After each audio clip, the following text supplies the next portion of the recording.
의원님, 여기 점자 있는데 점자 좀 읽어주세요. 어미어미, 나 진짜 못 읽어요. 진짜요? 그래서 제가 소리로 보는 시각장애인. 의원님은 시각장애인이신데 지금 핸드폰 보시고 계시잖아요. 사실은 잘 보이시죠?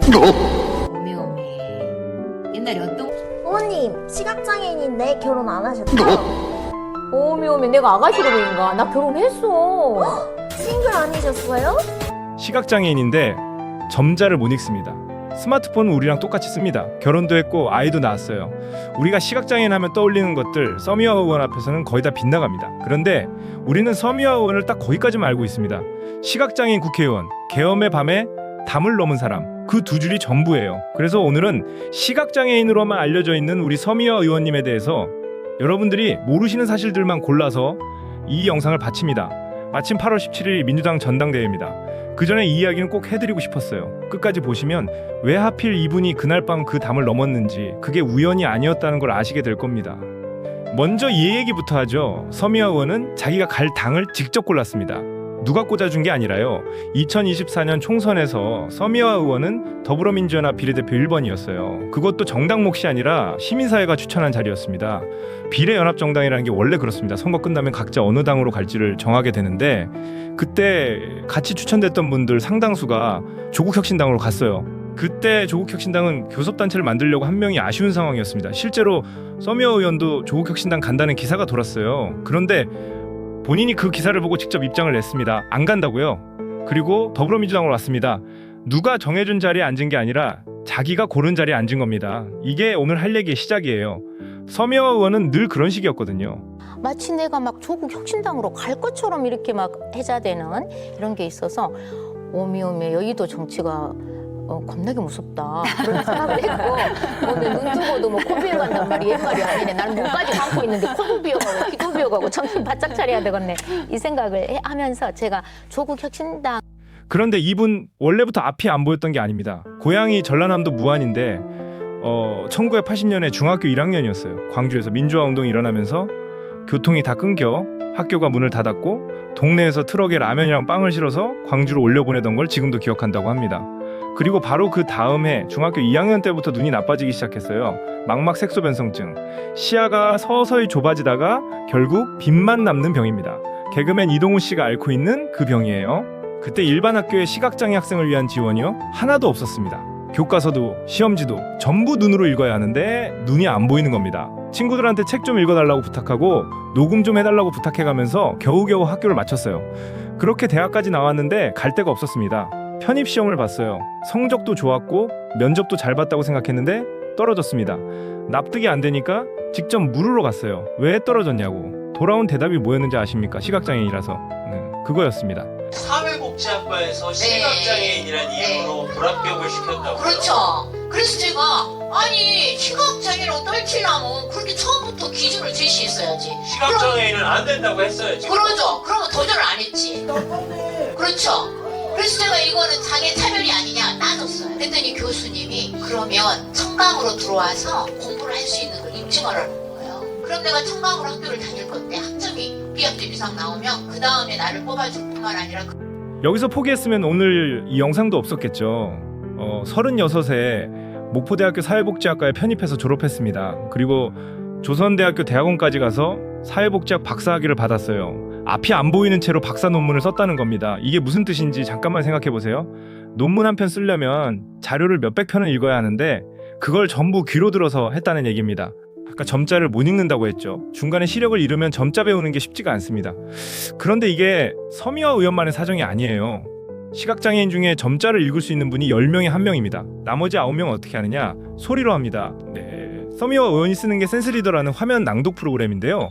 문자도 카톡도 기사도 전부 소리로 읽어줍니다. 그래서 국회 갈 때 노트북이랑 이어폰을 항상 챙기십니다. 안 되고 이런데 QR코드를 통해서 음성으로도 이게 뭔지 알려줄 수 있어야 돼요. 시각장애인 중에 점자 읽는 사람은 10명 중에 1명뿐이에요. 시각장애인들이 점자로도 알 수 있고 소리로도 알 수 있고 큰 글씨로도 정보를 접근할 수 있어서 다양한 수단이. 자, 여기서부터가 진짜입니다. 상임위 회의 중에 서미화 의원은 한쪽 귀에 이어폰을 꽂고 수백 페이지짜리 자료를 음성으로 듣습니다. 그러면서 동시에 다른 쪽 귀로는 회의장에서 오가는 질의응답을 듣고 있어요. 소리 2개를 동시에 들으면서 국정감사를 하고 질의를 만드는 겁니다. 우리가 눈으로 자료 훑으면서 귀로 회의 듣는 그 동작을 이분은 귀 2개로 나눠서 하고 계신 거예요. 소리로 본다, 이거 비유가 아닙니다. 말 그대로입니다. 참고로 흥분해서 질의할 때는 고향 전라도 사투리가 아주 그냥 쏟아져 나온다고 해요. 아까 결혼 얘기도 나왔죠. 서미화 의원 SNS에는 장애를 정면으로 다루는 짧은 영상들이 종종 올라옵니다. 의원님, 장애인인데 결혼 안 하셨죠? 이런 제목이에요. 장애인은 결혼도 출산도 어려울 거라는 편견을 아예 제목으로 걸어놓고 본인이 직접 답을 합니다. 결혼한 지 30년 넘었고 아이도 낳았습니다. 화내면서 반박할 수도 있었을 텐데 짧은 영상 하나로 웃으면서 대받아치는 쪽을 택하신 거예요. 그럼 같은 시각장애인이랑 결혼하셨나요? 아닌데. 아니 장애인하고 결혼한 법이니까 장애인도 누구하고나 사랑도 하고 결혼도 하고 얘도 낳는 세상이 좋은 세상 아니요? 그런 좋은 세상을 우리 국가와 사회가 함께 만들어야지. 이제 국회 오기 전 얘기를 좀 해야겠습니다. 저는 서미화 의원 이력에서 제일 저평가된 게 목포 시절이라고 봅니다. 2010년에 목포시 의원이 되시는데 그 전에 이미 목포 여성장애인 성폭력 상담소 소장이었고 전남 여성장애인연대 상임대표였어요. 현장에서 뛰던 활동가였습니다. 그런데 요구하고 또 요구해도 정책이 안 바뀌더랍니다. 그래서 어떻게 했느냐? 그러면 내가 제도 만드는 자리로 직접 들어가겠다, 이렇게 결심한 겁니다. 그러고 나서 목포시 의원 하는 동안 뭘 했느냐? 성평등 기본조례, 장애인 차별금지 조례, 자립생활지원 조례, 이동권 조례, 이걸 다 직접 만들었습니다. 이 밖에서 성명서 내는 게 아니라 안에 들어가서 조문으로 세상을 바꾼 겁니다. 2020년에는 국가인권위원회 비상임의원도 하셨어요. 국회에 들어오기 전에 이미 제도 안에서 일해본 분이라는 얘기입니다. 그럼 국회 와서는 어땠을까요? 숫자 하나만 보시죠. 서미화 의원이 초선인데 지금까지 대표 발의한 법안이 95건입니다. 국회 운영위원회하고 보건복지위원회 상임위 2개를 띄면서 나온 숫자예요. 보건복지위원회 출석률은 100%고 본회의 출석률도 97%가 넘습니다. 앞이 안 보이면 의정활동을 제대로 못할 거라고 생각하셨습니까? 본인이 숫자로 답을 해버렸습니다. 그리고 서미화 의원이 국회 들어와서 제일 먼저 한 일이 뭔지 아십니까? 22대 국회 개원 첫날인 2024년 5월 30일 아침 9시 국회의안과 문 앞에 제일 먼저 서 있던 사람이 서미화 의원이었습니다. 22대 국회 1호 법안이 그렇게 접수됐어요? 교통약자 이동편의 증진법 전부 개정안, 그러니까 교통약자 이동권 보장법입니다. 그런데 1호 법안이라는 게 아침에 일찍 온다고 되는 게 아니에요. 서미화 의원하고 보좌진은 나흘 전인 5월 26일 아침 9시부터 국회 본관 701호 앞에서 기다렸습니다. 3박 4일을요 앞이 안 보이는 국회의원이 복도에서 사흘밤을 새운 겁니다. 왜 그렇게까지 했느냐? 법 이름을 바꾸고 싶었거든요. 편의 증진에서 이동권 보장으로. 편의를 봐준다는 게 아니라 권리로 보장하라는 단어 하나 차이입니다. 그 단어 하나 바꾸겠다고 사흘밤을 새우신 거예요. 이 법안에는 민주당뿐 아니라 진보당, 조국혁신당, 기본소득당까지 야당 의원 28명이 이름을 올렸습니다. 자, 편의 증진법을 전부 개정한 교통약자 이동권 보장을 위한 법률안을 발의했습니다.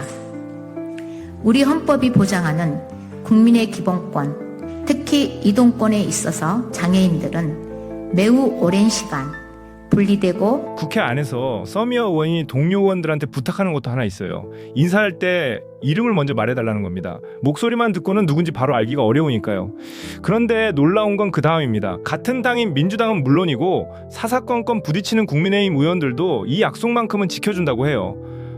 본회의장에서 고성 지르고 싸우다가도 복도에서 마주치면 아무개입니다 하고 이름부터 댄다는 겁니다. 정당은 싸워도 이 작은 배려에는 여야가 없다는 거죠. 근데 딱 한 명 예외가 있다고 합니다. 개혁신당 이준석 의원. 이 사람만큼은 그 약속을 안 지킨다고 서미화 의원이 직접 얘기한 적이 있어요. 이름 석자 말하는데 이 초도 안 걸립니다. 그 이 초를 쓰느냐 안 쓰느냐가 어떨 때는 정책 100마디보다 그 사람을 더 정확하게 설명해 주기도 하죠. 그런데 저는 이게 제일 중요하다고 봅니다. 서미화 의원이 국회에 이런 걸 요청했어요.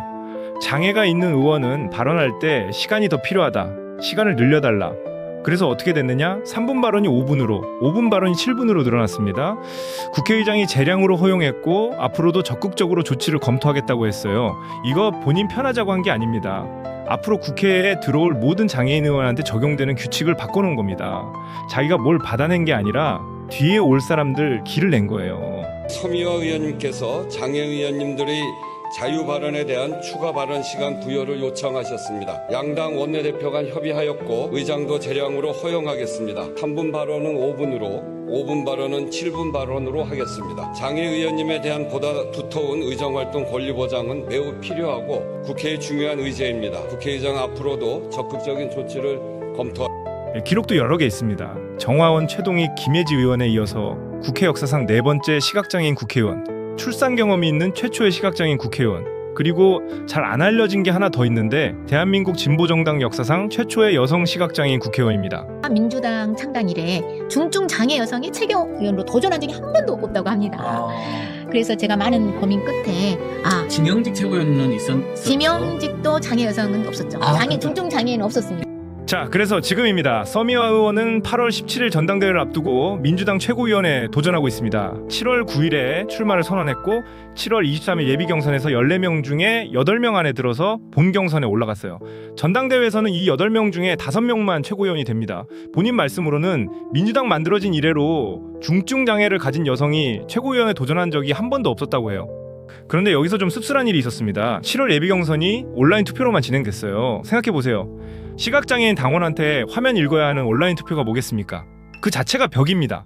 시각장애인 후보가 나온 경선에서 정작 시각장애인 당원은 투표를 못하는 상황이 벌어진 거예요. 본경선에서야 ARS 투표가 추가됐습니다. 서미화 의원이 왜 그렇게 편이라는 말 대신 권리라는 말을 고집하는지 이 장면 하나에 다 들어있다고 봅니다. 그리고 이런 걸 알아채고 문제 삼을 사람이 지도부에 한 명은 있어야 하지 않겠습니까? 경쟁 사회에서 철저히 배제된 사회적 약자들이 접근 가능한 노동으로 권리를 생산하는 새로운 형태의 노동입니다. 시장 경쟁에서는 많은 사람들이 버려집니다. 앞으로 4차 산업혁명 시대에서는 더 많은 사람들이 버려질 것입니다. 저는 그들을 위해 권리중심 노동을 자, 여기까지 정리해보겠습니다. 남이 정해준 자리 대신 자기가 고른 정당, 눈이 안 보이는 채로 써낸 박사 논문, 한쪽 귀엔 자료, 다른 쪽 귀엔 회의를 담아내는 하루하루, 편견을 짧은 영상 하나로 웃으면서 받아치는 태도, 밖에서 외치는 대신 안에 들어가서 조문을 만든 목포에서의 시간, 단어 하나 바꾸겠다고 복도에서 세운 사흘밤, 초선이 대표 발의한 법안 95건, 그리고 자기 뒤에 올 사람들을 위해 국회 규칙까지 바꿔놓은 일. 근데 아마 여러분이 서미화라는 이름을 들었을 때 떠올리는 건 지금 말씀드린 것 중에 하나도 없을 겁니다. 딱 한 장면이겠죠. 2024년 12월 3일 밤 개헌군이 국회를 막아서니까 의원들이 담을 넘기 시작했고 그 중에 앞이 거의 안 보이는 국회의원이 한 명 있었다는 거. 그 문이 2m가 훨씬 넘었습니다. 서미화 의원은 담벼락을 손으로 더듬다가 문양이 있다는 걸 알아챘어요. 그걸 사다리 삼아서 올라갔습니다. 올라가는 건 혼자 하셨고 반대편으로 내려올 때만 먼저 들어간 동료들이 받아줬습니다. 그렇게 본회의장에 들어가서 계엄 해제 요구안에 표결했고 그날 밤 의장석을 지켰어요. 오셨어요? 제가 그날 여기 와가지고 이렇게 만져보니까 문양이 있어서 이렇게 사다리처럼 발을 좀 넘어가시겠다 싶어가지고 오로지 본회의장 가서 계엄 해제해야 되겠다 싶은 심정으로 넘었고 본회의장에 달려서 이제 들어갈 수 있었는데요. 국민 여러분 때문에 계엄도 해제하고 윤석열도 파면했지만 아직도 내란은 종식되지 않았습니다. 국민과 함께 내란이 종식될 때까지 최선을. 그 장면 하나로 서미화라는 이름이 알려졌습니다. 그런데 이제는 아시겠죠? 그날 담을 넘은 건 갑자기 용감해져서가 아닙니다.